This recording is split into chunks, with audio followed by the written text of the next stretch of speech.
welcome to our Health Matters, which is brought to you by Health Redeem. If you are watching us for the first time, you're welcome. This is a channel where medical conditions are explained in simple English.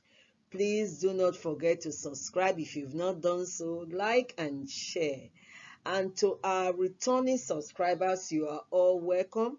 Do not forget to like and share this video. Just say you know, this video is not intended to represent any medical diagnosis or best practice. It is only meant to bring awareness to individuals and to help identify common safety errors which we all make, or almost everyone make every day. So we advise that watching this video is not enough to say, oh, you're drawing your curtain or you're drawing your conclusion. Always make sure you speak with your medical doctor if you have any medical problem. So our topic of today is going to be about high-risk medicines. So we're going to be looking at high-risk medicine. It's a very long topic, so we're going to break it into series. So what we are having today is series 1, or you can also call it episode 1. So let's ride on and see what we are talking about.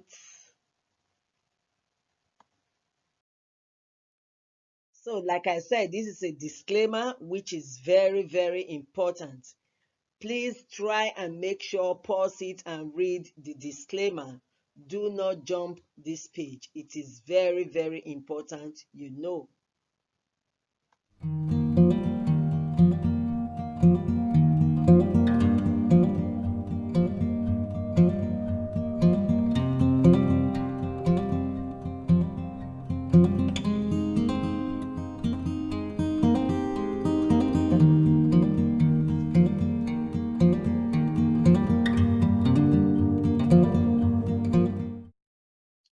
Now, what are high-risk medicines?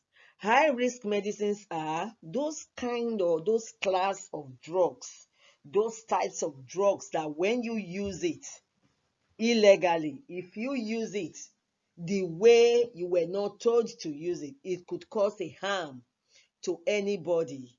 And this harm, how does it occur, or how do you use it in a wrong way? One, when a medicine is being prescribed, the doctor will write an instructions to follow. If you don't follow this instruction and you don't use this medicine correctly, there is high chances that it will cause a harm. Another way it could cause an harm is if it is not being well calculated, if it is not well calculated by the nurses or by any healthcare professional, even pharmacists, if they give you a wrong dose, a wrong calculated dose, it could cause a harm. And then again, another way it could cause a harm is if you think, oh, I think this medicine is working for me, I used it the other time, I'm going to try it again, which is very, very common among the African community, it will cause a harm. What we are preaching is we really want this video to go viral within the African community, because we find a lot of Africans self-prescribing, and it is very, very wrong to be self-prescribing. So we've been preaching about the detrimental effect of self-medication.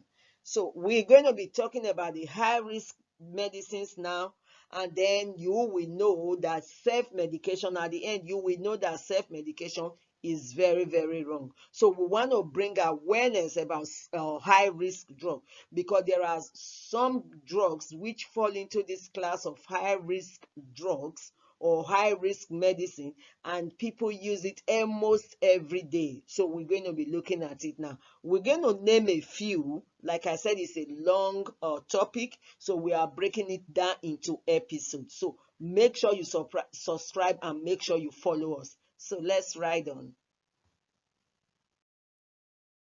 Now, when it comes to high risk or medicine or high risk drug, there are procedures to follow. This is what we call therapeutic drug monitoring. So these drugs that fall into this class that we call high risk medicine, we monitor them.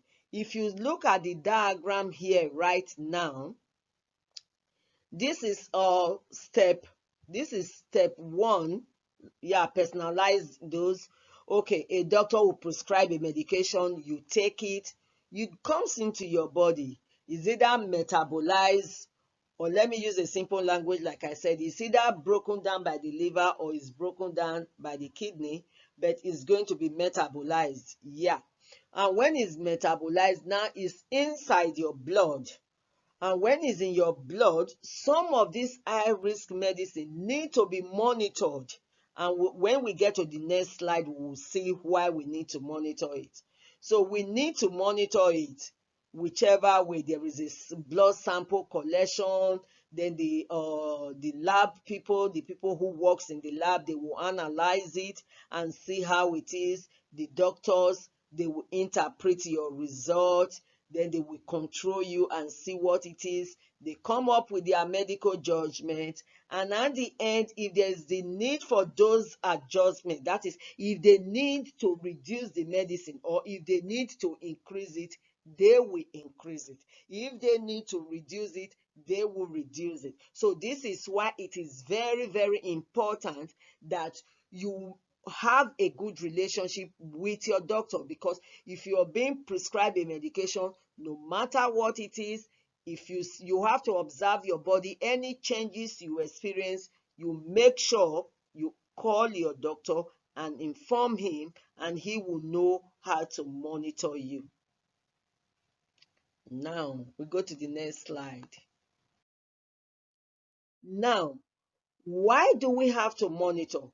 When you take a medication, there is a reason for taking it. You want to have, there is a desire or response that you want. You want to be well.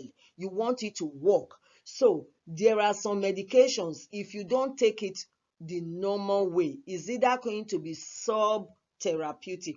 What do we mean when we say sub-therapeutic? It's not going to work as you expected it to work. You will not get that effect. Just for example, an adult is prescribed 2 paracetamol, and then the adult now decide to take 1 paracetamol. So the effect is not going to be up to that level. So if you look at here now, the yellow part here, this is the subtherapeutic region. So the medication is not going to work as expected. But if you take it the way your doctor has prescribed it, then you are now in the therapeutic window. It will work well. It will work the way it is expected to work. If you now look at the pink side, the peak effect, you now begin, if you take it more than you were given, like if they say take 2 paracetamol every 4 to 6 hours, and you now think, oh, this 2 paracetamol, I don't think it will work, let me begin to take two every 2 hours, you might be drifting, or you are moving to this pink side, which will now result in you experiencing side effects, and that is not what you want. So that is why you need to always follow the advice of your medical doctor. And if there is anything you don't understand, the pharmacists are there, your nurses are there. Make sure you speak to these healthcare professionals, because they are there for you. Moving on.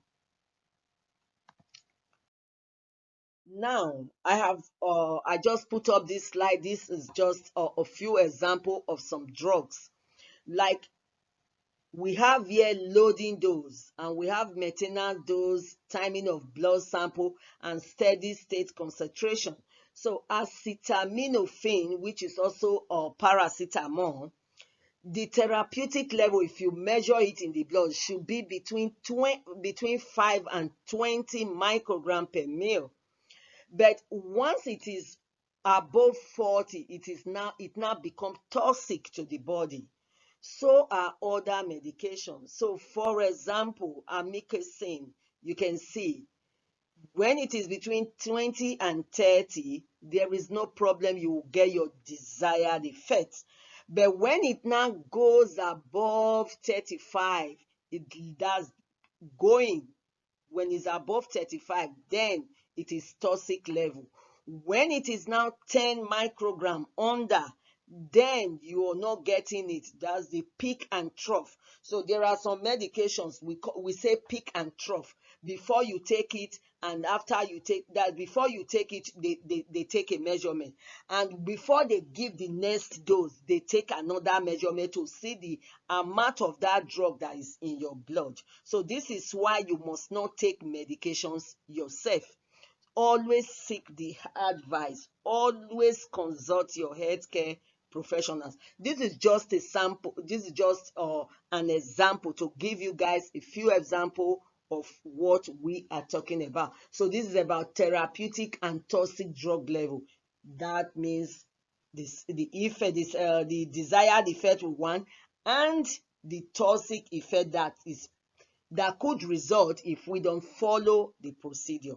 So when we mean loading dose, there are some drugs that you need to take a higher dose initially. I'll give you an example with aspirin. For example, if someone is having like a heart attack, first thing before the ambulance come, that is if you have a knowledge of what to do, you can easily give a loading dose of aspirin, about 300 milligram.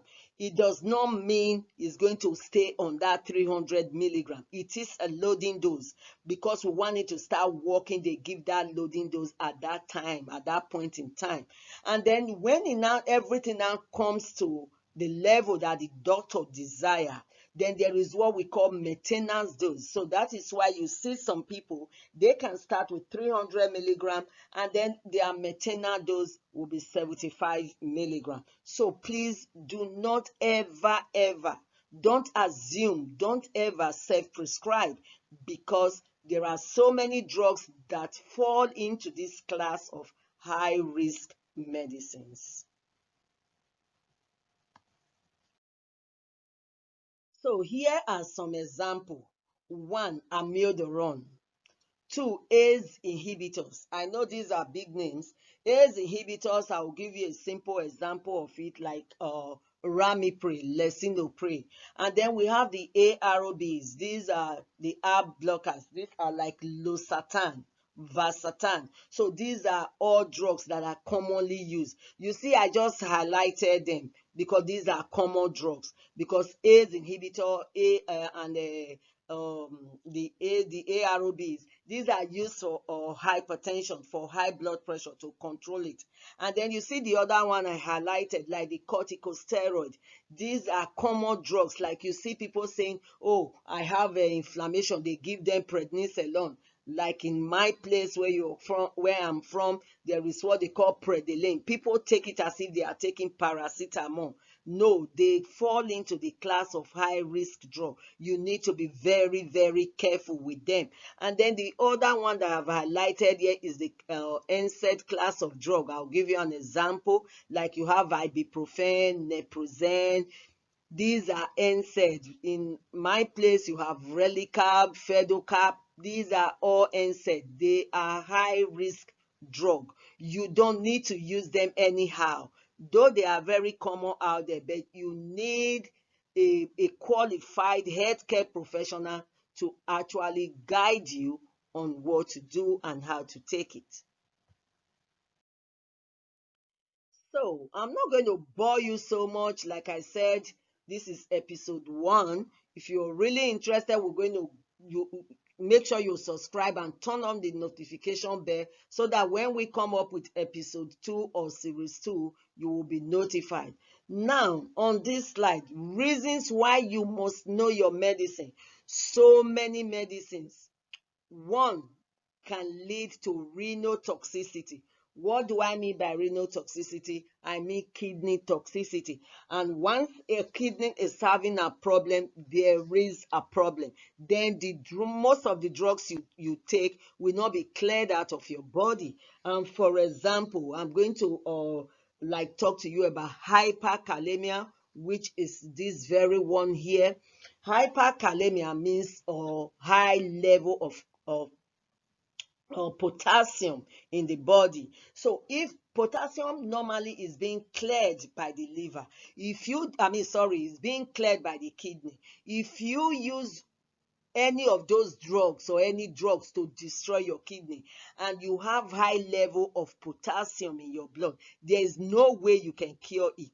And potassium, when it's too high, I tell you, is life threatening. It can kill. For example, in the Western world, assuming a pet like animal or dog is misbehaved somehow or something is wrong and they want to pull down that animal, what they do is they inject that animal with a high level of potassium. So the same thing happens to human beings. So this is why you must not take drugs anyhow. For example, drugs that could cause hyperkalemia or high level of potassium, there are so many and they are commonly used. I don't want to mention names here because of my African community, because the way drugs are regulated in the Western world, drugs are not regulated in the in Africa. So they buy drugs anyhow and they take information and they just use it. What we are doing here is to really advise you and encourage you to seek the help of a healthcare professional. Pharmacists are there, doctors are there, your nurses are there. Talk to them. Talk to people who are qualified. Let them show you what to do. Because many of these high-risk drugs, they can cause liver toxicity, bleeding risk, CNS depression, and so many other problems that they could cause. So this is the more reason why you must know your medicine that you're taking. So like I said, I know I've taken a bit of your time with this particular episode. It's episode 1 because it is the introduction. That is why. So please, if you've not subscribed, subscribe to our channel and follow us. Next week we'll be coming up with series 2, which is episode 2. We are going to continue on high risk drugs. And if you have questions before next week, do not hesitate to contact me. So thank you so much.